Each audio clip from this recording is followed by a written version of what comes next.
주 나를 광야로 이끄실 때 기쁨으로 나아가리라.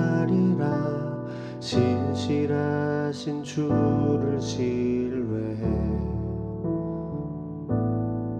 사망의 음침한 골짜기도 나는 두렵지 않네. 주 나와 항상 함께 하시네. 주 나를 광야로 이끄실 때 기쁨으로 나아가리라. 신실하신 주를 신뢰해 사망의 음침한 골짜기도 나는 두렵지 않네. 주 나와 항상 함께 하시네. 주는 나의 모든 필요, 주가 나의 푸른 초장 되시네. 주님 안에 나 거하리. 그곳이 내가 숨 쉬는 곳. 주는 나의 모든 필요, 주가 나의 푸른 초장 되시네. 주님 안에 나 거하리. 그곳이 내가 숨 쉬는 곳. 먼저 이것을 알지니 말세에 조롱하는 자들이 와서 자기의 정욕을 따라 행하며 조롱하여 이르되 주께서 강림하신다는 약속이 어디 있느냐. 조상들이 잔 후로부터 만물이 처음 창조될 때와 같이 그냥 있다 하니, 이는 하늘이 옛적부터 있는 것과 땅이 물에서 나와 물로 성립된 것도 하나님의 말씀으로 된 것을 그들이 일부러 잊으려 함이로다. 이로 말미암아 그때 세상은 물이 넘침으로 멸망하였으되 이제 하늘과 땅은 그 동일한 말씀으로 불사르기 위하여 보호하신 바 되어 경건하지 아니한 사람들의 심판과 멸망의 날까지 보존하여 두신 것이니라. 자, 우리 베드로후서 3장에서 베드로 사도는 이 베드로전서에 이어서 지금 두 번째로 편지를 쓰고 있는 이유에 대해서 다시 한번 말하고 있는데요. 자, 그것은 이 편지를 받는 성도들이 지금 이 편지를 읽음으로써 이 진실한 마음을, 그들의 진실한 마음을 일깨워서 이 하나님의 말씀을 생각나게 하고 또 하나님이 명하신 것을 기억하게 하려 하기 위함이다 라고 이렇게 말씀을 하고 있습니다. 자, 교회 공동체 안에 이렇게 거짓된 선생들이 가만히 들어와서 이 진실한 마음으로 사는 성도들을 이렇게 하나님의 말씀 위에 진리에 서지 못하도록 그렇게 미혹하고 있다는 것을 우리는 이미 앞에서부터 쭉 살펴보고 있습니다. 자, 이 거짓된 선생들이 주장하는 이 내용은 그리스도께서 다시 오신다라고 하는 거, 우리 주님의 재림을 지금 믿지 않는다라는 것이고요. 또 이것을 믿는 사람들을 좀 조롱하고 있다라는 거. 그러니까 이것이 지금 잘못된 교사들의 행동이었습니다. 그래서 오늘 읽은 이 3절의 말씀을 보면 먼저 이것을 알지니 라고 이제 베드로 사도는 이제 권면을 하고 있는데, 이것만큼은 너희들이 알아야 한다라는 말인 거죠. 먼저 이것을 알지니. 자, 이 편지를 통해서 1절, 2절에 너희의 진실한 마음이 너희의 그 하나님의 말씀을 생각하면 좋겠는데 이것만큼은 너희들이 알아야 된다. 그것이 무엇이냐면 말세에 조롱하는 자들이 와서 자기의 정욕을 따라 행하며 조롱하고 있다라는 것이, 이것을 너희들이 알아야 한다라는 말씀입니다. 자, 말세는 보통 이제 그리스도의 초림 이후로 우리 주님이 재림하실 그때까지를 우리가 그 사이, 초림과 재림의 사이를 우리가 말세라고 하고 있으니, 지금 이 편지가 쓰여지고 있는 이 당시, 그리고 지금도 우리가 말세라고 할 수 있겠죠. 그러니까 이때 이 거짓 선지자들이 2장에서도 살펴봤듯이 이 자신의 정욕에 따라서 행하고 있는 이들이 교회 안으로 슬며시 들어와서 그리스도께서 강림하신다라는 약속은 없다. 주께서 강림하신다라는 약속이 어디 있냐. 이렇게 하면서 성도들을 조롱하고 있는 것이었습니다. 그러니까 당시에 진실한 성도들은 그 무엇보다도 우리 주님께서 다시 오실 것을 그토록 고대하고 있었습니다. 예수를 믿기 시작하면서 예수님이 나의 생명이고 또 나의 소망이다라는 것을 깨달은 사람들입니다. 그래서 내가 살든지 죽든지 내 몸에서 그리스도가 존귀하게 되기를 위하여 그러한 목적을 가지고 사는 사람들이었을 것이니 이들은 그 누구보다도 예수 그리스도를 사랑하였고 그리고 그 예수님을 만나서 그분과 함께 하는 것이 그들의 평생의 소원이었을 겁니다.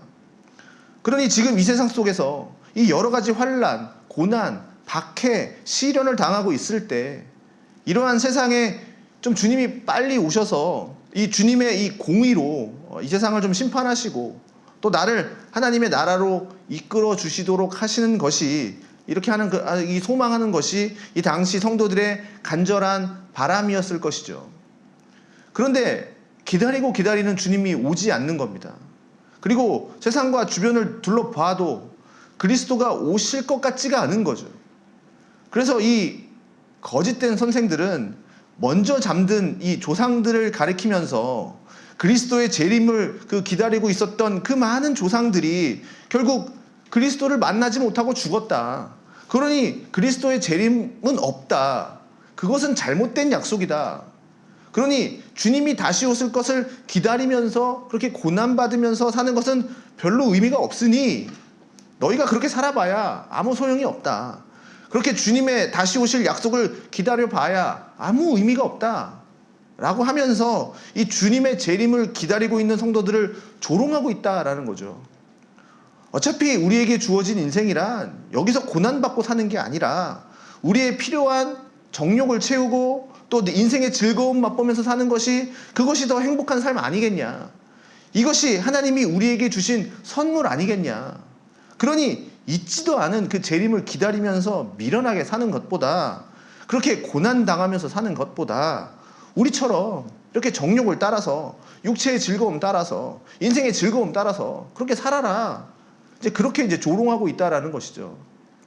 그래서 이 말을 들은 이 믿음이 연약한 자들 이제 막 세상에서의 그런 행신들을 끊고 이렇게 그리스도 앞에 나와온 이 새신자와 같은 성도들이 이렇게 조롱하는 이 거짓된 교사들의 가르침에 의해서 그렇게 진리 안에서 막 진리에서 흔들리고 또 세상의 쾌락과 그런 육체의 정욕을 따르면서 사는 일들이 일어나기 시작했습니다. 그렇지만 우리는 기억해야 합니다. 비록 이 그리스도의 재림이 내가 사는 날 동안에 일어나지 않는다 할지라도 또 그리스도의 재림이 내 주변을 둘러봐도 곧 일어나지 않을 것 같다 할지라도 그러나 우리 주 예수 그리스도는 반드시 이 땅에 다시 임할 것이다 라는 것을 우리는 기억해야 합니다. 우리 주님께서도 이 세상을 사시면서 많은 고난을 당하셨으니 그 고난을 당하는 중에 우리 주님은 한 번도 불평과 원망의 말을 쏟아낸 적이 없으셨듯이 그렇게 우리의 인생도 이렇게 여러 가지 불시험 당하는 것을 이상한 일로 여기지 말고 하나님께서는 내게 허락한 이 시련을 통해서 더욱더 나의 믿음이 강하게 자라나게 하시고 또 험한 산과 골짜기를 걷는 것과도 같은 그때에도 주님은 나를 더욱더 주님 곁으로 이끌고 계시다라는 사실을 우리는 기억하여야 합니다. 자, 거짓된 선생들은 이렇게 말하고 있습니다. 조상들이 잔 후로부터 만물이 처음 창조될 때와 같이 그냥 있다 하고 말이죠. 베드로 사도는 그래서 이렇게 말합니다. 이는 하늘이 옛적부터 있는 것과 땅이 물에서 나와 물로 성립된 것도 하나님의 말씀으로 된 것을 그들이 일부러 잊으려 함이로다. 그러니까 아무리 주님의 재림을 기다리면서 이게 산다 해도 이 세상은 그냥 있는 것 같고 만물이 처음에 있는 것처럼 그대로 그냥 있는 거기 때문에 주님의 재림은 없다라고 하는 것을 사도 베드로는 그런 거 아니다. 즉 하나님이 천지를 창조하실 때 이 땅에 물로 덮여 있었고 물을 한 곳으로 모으고 그러면서 땅이 만들어지고 그렇게 궁창 아래의 물과 궁창 위의 물로 나누어졌던 그것을 우리가 생각할 때 이 땅에서 물로 나와서 물로 성립된 것, 그러니까 이 땅이 물에서 물로 성립된 것, 그것도 다 하나님의 말씀으로 된 건데 이 거짓된 자들은 자꾸 하나님의 말씀으로 된 것을 일부러 잊고 있다. 그래서 세상은 물이 넘침으로 멸망하였다. 사람들이 믿지 않았던 그 노아의 때의 홍수와도 같이 그 당시의 사람들은 믿지 않았지만 하나님의 말씀으로 물로 심판되는 일이 일어났습니다. 이제 하늘과 땅은 그 동일한 말씀으로 이제 불사르기 위하여 보호하신 바 되어 있다. 자, 이 물로 심판하셨던 이 하나님의 동일한 말씀이 이제는 불로 이 세상을 심판하기 위해 지금 세상은 이렇게 지금 보존되어 있는 거고, 심판하시기 위해서 보존되어 있는 거고, 경건하지 않은 사람들을 심판하시기 위해서 지금은 남겨두신 것이니 반드시 세상을 창조하신 이 하나님의 말씀, 물로 세상을 심판하신 그 하나님의 말씀이 경건하지 않은 자들을 심판하실 것이 분명히 있다라는 것입니다. 그러니 우리는 뭐 그리스도의 재림이 없다, 너희가 그것을 믿고 있냐? 라고 하는 이 사람들이 이 당시 교회 공동체 속에도 있었고 지금 우리가 살고 있는 이 시대 속에서도 분명히 이 그리스도의 재림을 믿지 않는 사람들, 그리스도의 부활을 믿지 않는 사람들, 그래서 이것을 믿는 우리를 미련하다, 조롱하고 있는 사람들이 우리 주변에는 반드시 있습니다. 그러할 때 우리는 이러한 조롱을 들으면서 흔들릴 필요가 전혀 없습니다. 그들이 잘못된 거고요, 우리가 믿고 있는 바가 맞습니다.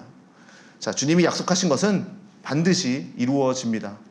자, 그러니 이러한 조롱에 흔들리지 말고 우리는 지금 내가 살고 있는 이 시간 속에서, 또 지금 내가 살고 있는 이 현실 속에서, 비록 이것이 좀 어려울 때도 있고 또 시련을 당할 때도 있고 또 고난을 당할 때도 있고 때로는 반대로 또 즐거운 시간을 보낼 때도 있고 이렇게 있을 때도 있지만, 우리가 지금 살아가고 있는 이 세상이 우리의 이것이 끝이 아니라 우리 주님이 다시 임하셔서 공의로 이 세상을 심판하시고 또 하나님을 믿지 않는 그 경건한 자들은 심판과 멸망으로 이끌겠지만, 이렇게 주님이 다시 오심을 기다리고 또 주님의 약속을 붙들고 사는 우리에게는 이 하나님의 나라로 이끌어 주실 것에 대한 분명한 믿음을 가지고 우리는 살아가야 할 것입니다.